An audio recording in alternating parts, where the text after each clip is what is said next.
Hello everyone, CGPSC ABCD में आप सभी का बहुत बहुत स्वागत है। अगर आप छत्तीसगढ़ महिला एवं बाल विकास विभाग के अंतर्गत बाल देखरेख संस्था में अधीक्षक की तैयारी कर रहे हैं तो ये वीडियो आप सभी के लिए बहुत ही ज़्यादा इम्पोर्टेंट होने वाला है।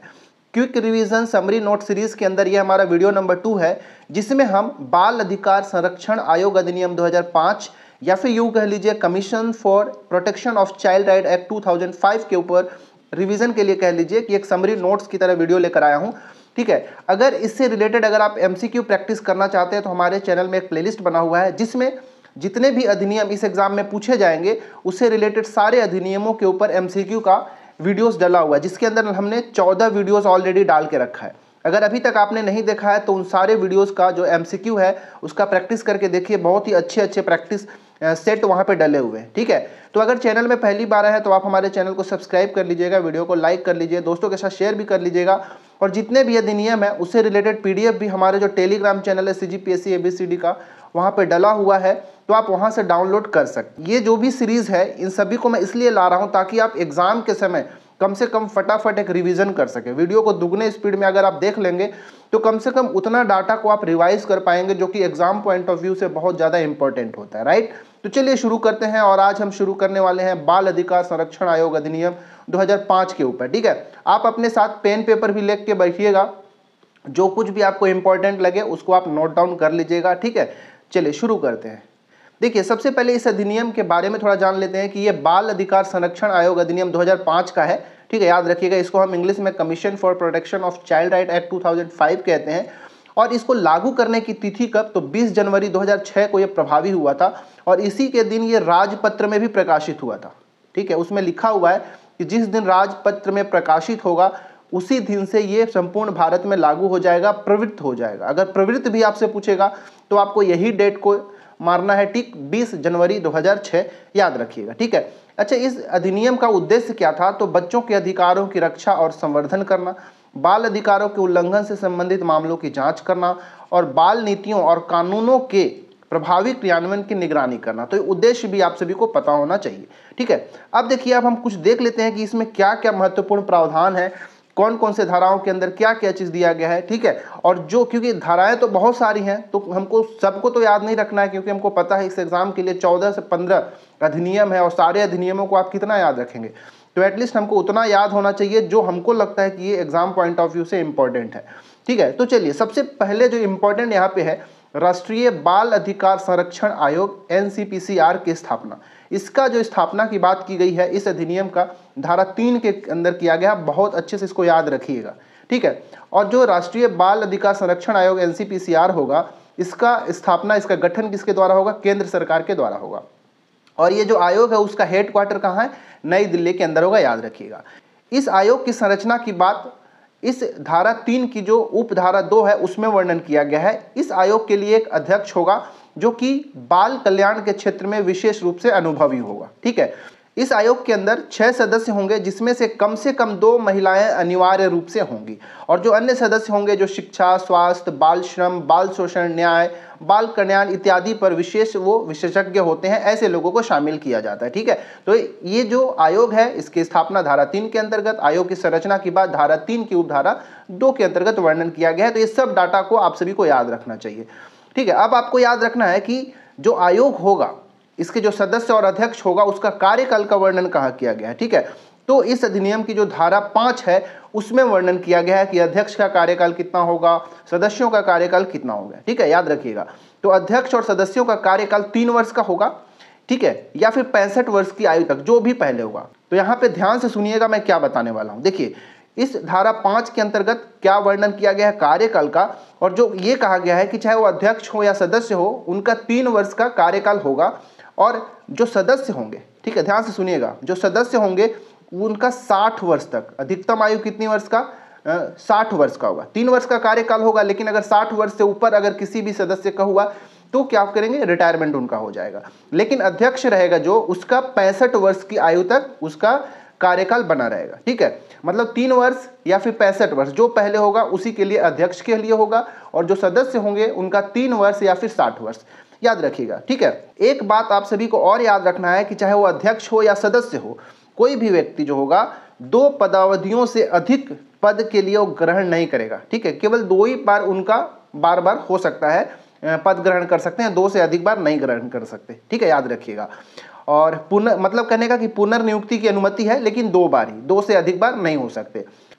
अब जिस प्रकार केंद्रीय बाल अधिकार आयोग का गठन किया गया है, उसी तरह का राज्यों को भी राज्य बाल अधिकार के आयोग के गठन के लिए प्रावधान किया गया है। और इसका जो वर्णन है इस अधिनियम के धारा 17 के अंतर्गत किया गया है। 17 में कहता है कि प्रत्येक राज्य में राज्य बाल अधिकार संरक्षण आयोग SCPCR की स्थापना की जाती है इस अधिनियम के तहत। ठीक है, और इसकी संरचना और शक्तियां भी लगभग राष्ट्रीय आयोग जो NCPCR होता है उसी की तरह ही होता है। उसमें भी 6 सदस्य होते हैं, 1 अध्यक्ष होता है।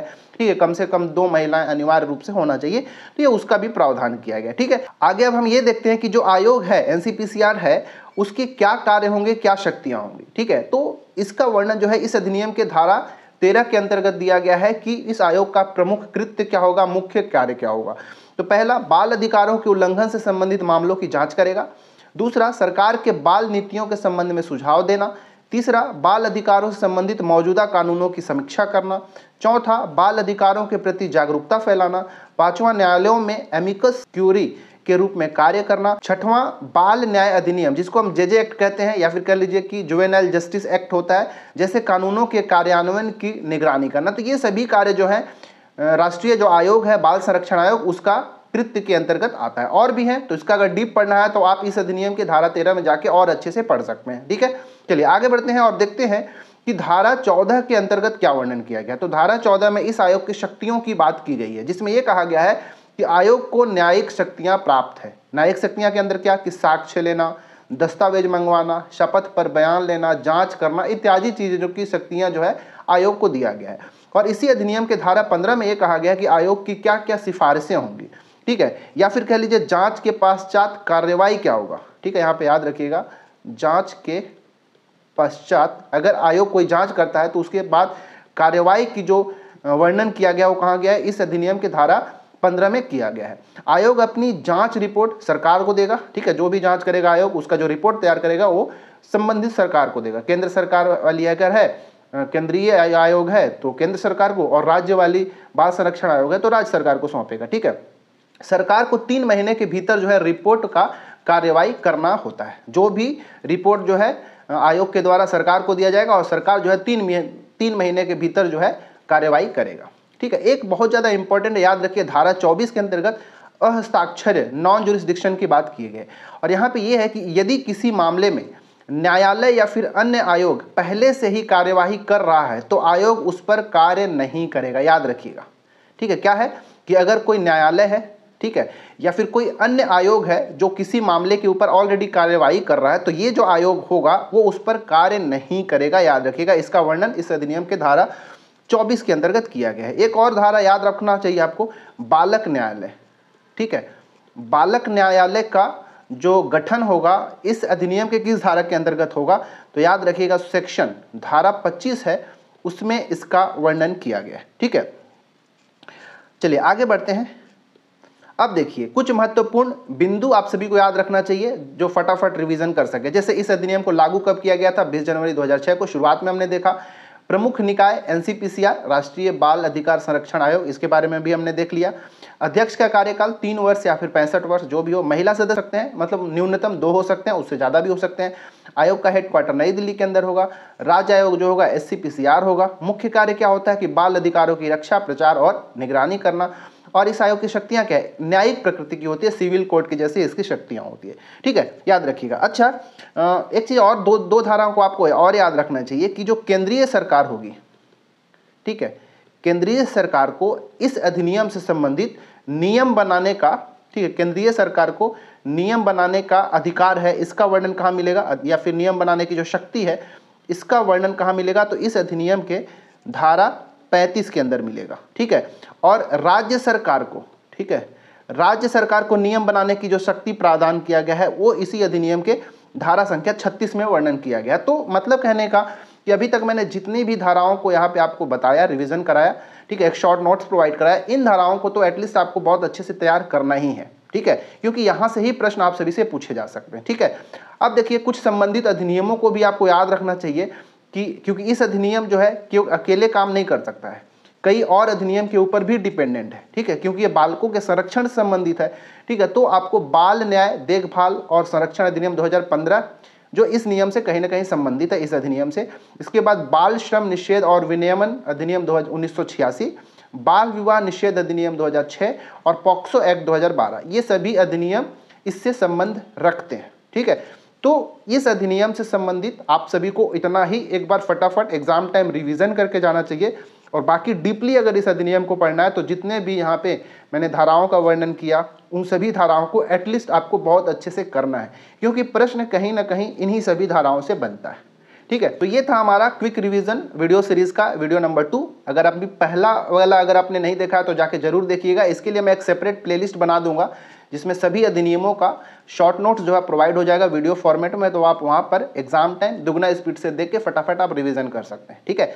चैनल में अगर पहली बार है तो हमारे चैनल को सब्सक्राइब कर लीजिएगा, वीडियो को लाइक करिए, दोस्तों के साथ शेयर जरूर करिएगा। हाँ, और एमसीक्यू वाला जो प्लेलिस्ट बना हुआ है अगर आपने नहीं लगाया है तो सारे एमसीक्यू का जाके एक बार टेस्ट की तरह जरूर दीजिएगा, आप सभी को बहुत अच्छे से रिवीजन हो पाएगा, ठीक है। और जो भी डाउट आपके होते हैं, जो भी गलतियां हो रही हैं, उन सभी को करेक्शन करते हुए आगे बढ़िए। समय आपके पास ज़्यादा नहीं है, अच्छे से पढ़ाई करें। Thanks for watching our video.